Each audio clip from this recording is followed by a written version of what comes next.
Okay, E1015 asks us to refer to the information in E1014, but instead assume that the company uses the effective interest method. In E1014, it says on January 1st, 2013, when the market interest rate was 9%, Sutton Corporation completed a $200,000 8% bond issue for $187,163. The bonds were dated January 1st, 2013. They pay interest each December 31st and mature in 10 years on December 31st, 2022. Sutton amortizes the bond discount using the straight line method in E1014, but like I said in E1015, they asked us to modify that and do the effective interest method.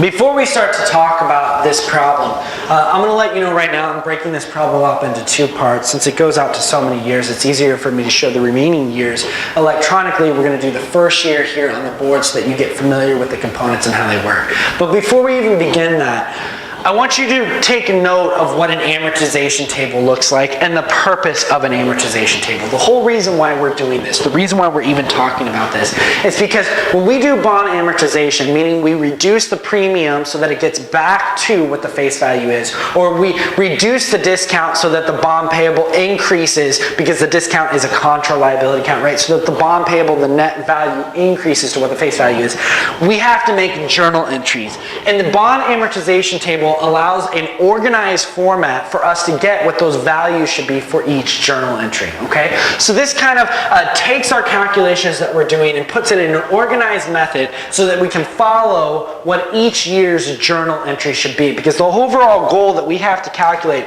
our journal entry is going to look something like this. Debit interest expense every December 31st. Every single time we have December 31st, because that's where it says we pay interest. We're going to debit interest expense and credit cash. Okay? But if we had a discount, we're going to reduce the discount by crediting the discount. And if we had a premium, we're going to reduce the premium by debiting the premium.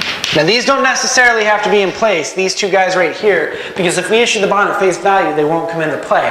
But if we didn't, then you'd have to either amortize the discount or amortize the premium. And it wouldn't be both, it would be an either or, okay? You wouldn't have both the premium and discount in the same situation. It's gonna be either or, okay? The bond either issues at face value, discount, or premium.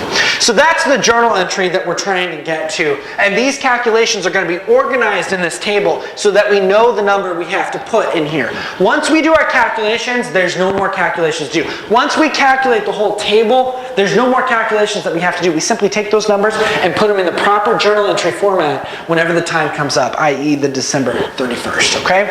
All right, so I'm gonna erase this right here, and then we're gonna talk about the actual calculations. We're dealing with the effective interest method here, okay? We're dealing with the effective interest method. This is not the straight line method. That's not acceptable by GAAP unless it doesn't differ materially from the acceptable method, which is the effective interest method, okay? We have these headings in our table for the effective interest method. The first one is cash paid. Cash paid is always face value times stated interest rate.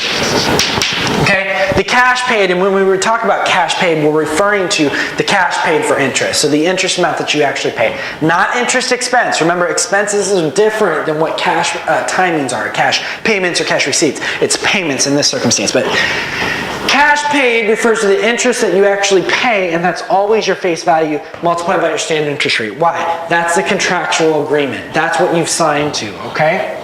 Interest expense. Interest expense is calculated when we do the effective interest method by taking the carrying value of the bond, the carrying value, and multiplying that out times the market interest rate, okay? Carrying value of the bond times the market interest rate. Remember, you get carrying value by taking the face value, we'll talk about it later on as we get into the columns, but it's the face value plus the premium or minus the discount. Okay, that's how you get carrying value. The next one is the amortization of the premium or discount. Well, if we have a premium is said to be a reduction of the cost of issuing the bond. The premium is said to be a reduction of the cost of issuing the bond. And a discount is said to be an increase for the cost of issuing the bond. The discount is said to be the increase. So with those two components in mind, if we have a discount, the interest expense would be larger than what the cash paid is. Why? Because a discount is seen as an increased cost to issuing the bond. Therefore, if we want the amount that we would amortize for a discount, we would take interest expense and subtract cash paid. That would give us the amount that we amortize or reduce for the discount, okay?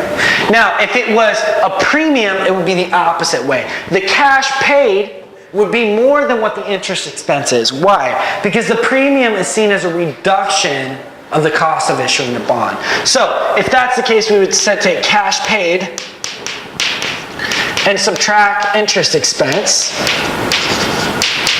and we would get the amount of premium that we're amortizing, okay? If you get these numbers backwards, it really won't affect you too much as long as you know what they mean, okay? As long as you know whether or not this is a reduction or how much the reduction is for the discount or the premium. Remember, this column is titled amortization. It is not the balance of the premium or discount, but instead the amortization or the reduction of the premium or discount. Okay, I have some dotted lines here for bonds payable and premium or discount. These ones, you don't actually need to include these as a column as long as you know how to use the carrying value properly. I'm going to show you what they are, and I'm going to show you why I'm including them here. But you don't necessarily need to have these as long as you understand how to use this appropriately, okay? But let's talk about what they are. The bonds payable amount. This is always going to be face value. Remember when we do our journal entry where we issue the bond? Whenever we issue the bond, we debit cash, we credit bonds payable, and then if we have discount or premium, we do that as well. But when we credit that bonds payable, it's always the face value amount. Therefore, this is always going to be the face value amount no matter what year you're dealing with, okay? The premium or discount in this column refers to the balance, okay? Refers to the balance. Notice that over here we're referring to the amortization of the premium or discount, the reduction. This is referring to the balance. So what is that total balance? In order to get that, it would either be for, if we were dealing with a premium, we would see that the carrying value is higher than the bonds payable. So if it was a premium, it would be carrying value minus bonds payable. So we'll put carrying value minus bonds payable. But if it was a discount, it would be our bonds payable minus carrying value, okay? That would be what the premium or discount is. And so why did I put this one down here? Well, just because I put premium down here over here, okay? So if I put premium over here down here, I want it to be consistent, even though I know I have premium written first. I don't want you to get confused. This is where you calculate the amortization of premium. This is where you calculate what the actual premium balance is. And this is what you calculate the discount balance and the discount amortization, okay? All right, the carrying value is simply our face value minus the discount. So face value minus discount to give us our carrying value if we have a discount, or it's face value plus premium to give us our carrying value if we had a premium, okay? So here's how you calculate each one of these columns, okay? Now I told you that these ones were optional. Why? Well, effectively, you can get the carrying value by just taking the starting carrying value and then adjusting for any amortization.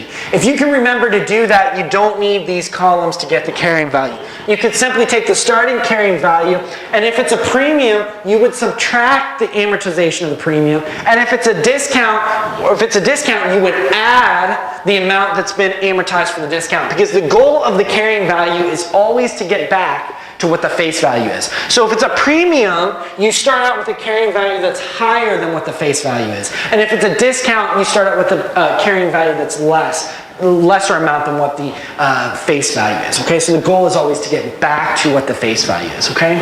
All right, so these are our calculations. And here are our stated interest rate, our market interest rate, and our face value, okay? Now to actually do the calculations, I'm gonna show you that one electronically. But these are the format or the formulas that you would deal with to do the calculations, okay? Look at the next video to find out what the actual calculations look like on E10 15.